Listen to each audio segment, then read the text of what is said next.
Hey guys, this is Jeremy here. Here with Sean, and we're doing. We're talking about Nicolas Cage, aren't we? No.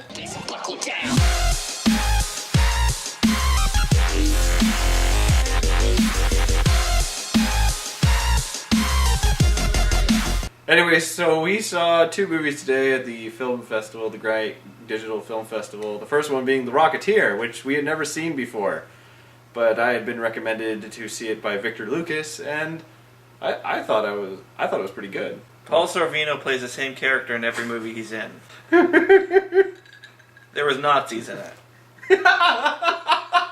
So we saw The Rocketeer, and we actually thought it was pretty good. I was fairly impressed with it. The special effects were good for 1991. The only problem is this film did absolutely terrible in the box office. Now I know why. Because it came out right after Terminator 2, and around the same time as Robin Hood. It also and Beauty and the Beast. Well, it also came out just after we had had two of the worst superhero movies of all time, Captain America and Superman 4. No, Superman 4 was in 1987. It was Captain America and the Fantastic Four. Yeah, Captain America sucked. Terribly. You wasted Ronnie Cox as the president. He gets captured by Nazis.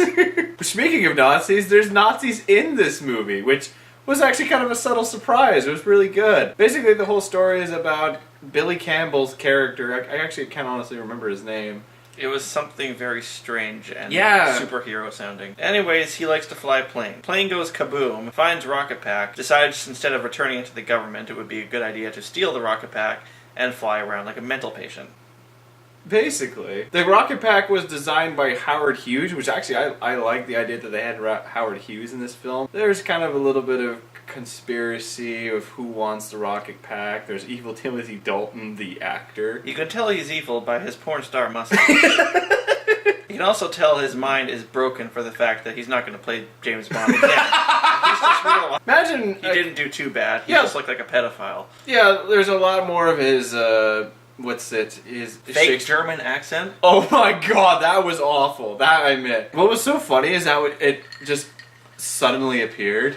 And it didn't even make any sense of why. It's like, here's the movie. The movie's going. The movie's going. The movie's going. Actually, he's a Nazi. Yeah, and he's gonna totally just change his accent now, even though he's clearly British. He's just like, bloody hell, people! I discovered that I'm enjoying. Oh my god, I'm a Nazi now. What do I do? Oh yeah, like it seemed there was this monster guy that didn't turn up on Warren Beatty's Dick Tracy. He needed a serious chin job. Yeah, that guy was.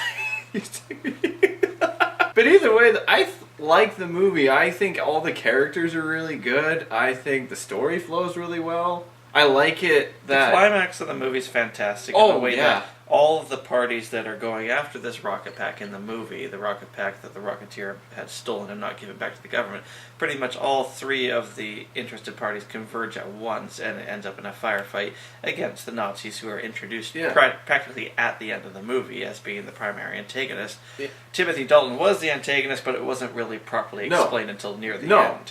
Because he has several parties trying to get the rocket. There's the gangsters. There's the gangsters. There's the federal government's trying to get the rocket for Howard Hughes. And then there's the Nazis. Oh, then there's Frankenstein. Well, Frankenstein is with the Nazis. He's kind of on both sides at that point. Yeah.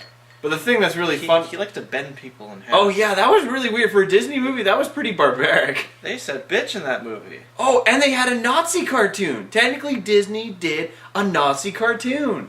Disney blew up the Hollywood sign with the Nazi Zeppelin.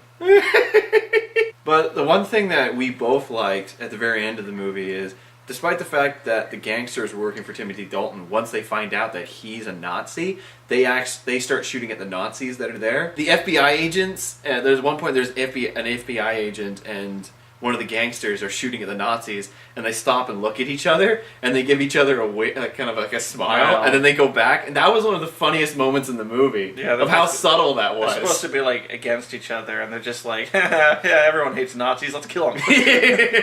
What's one way to unify the entire world? Nazis.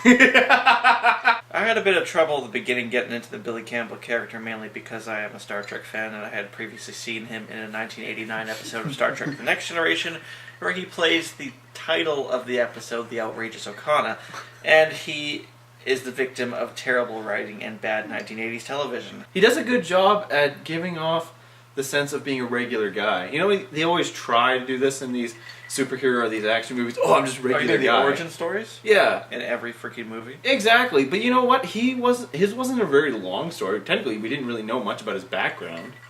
He flew things. Yeah, he flew things. So that's all you needed to know. I actually like Jennifer Connelly's character in this. The 90s, I think, is when she did some of her best movies. Also, I think this is when she was really beautiful at this time. And you made a comment about how she just rocks the costume for the 40s era. The 40s era costumes really bring out some interesting looks in the actresses, and she definitely rocked that specific era in fashion, and especially makeup and hair design. Mm-hmm. It really works out well. I actually like the relationship between Billy Campbell and Jennifer Connelly because they hate each other for most of the movie. Well, not hate each other, but they're both they're more self-centered, but it's not obvious self-centeredism.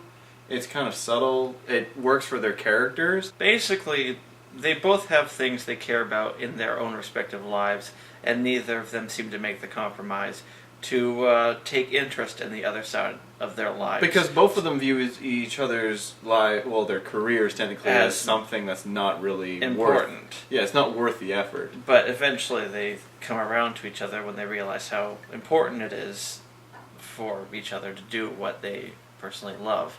And the other kind of odd thing about it is the director really wanted to make sure you saw her cleavage as much as possible in this movie. They used at one point even to keep her in that dress. Exactly. And there's at one point that they even look down at it. It's not even really necessary because you kind of know what he's implying. It's just like, hey, you ever wanna think about that girl from Labyrinth in more sexual terms? Well, here you go, cleavage shot. But unfortunately, it was not a major success. No, it wasn't. It only made something like $4 million post expenses at the box office. That's not that's not very advertising and everything else. So anyway, for our first movie of the Digital Film Festival, I really like that we started with a movie we hadn't seen before, and I really enjoyed The Rocketeer.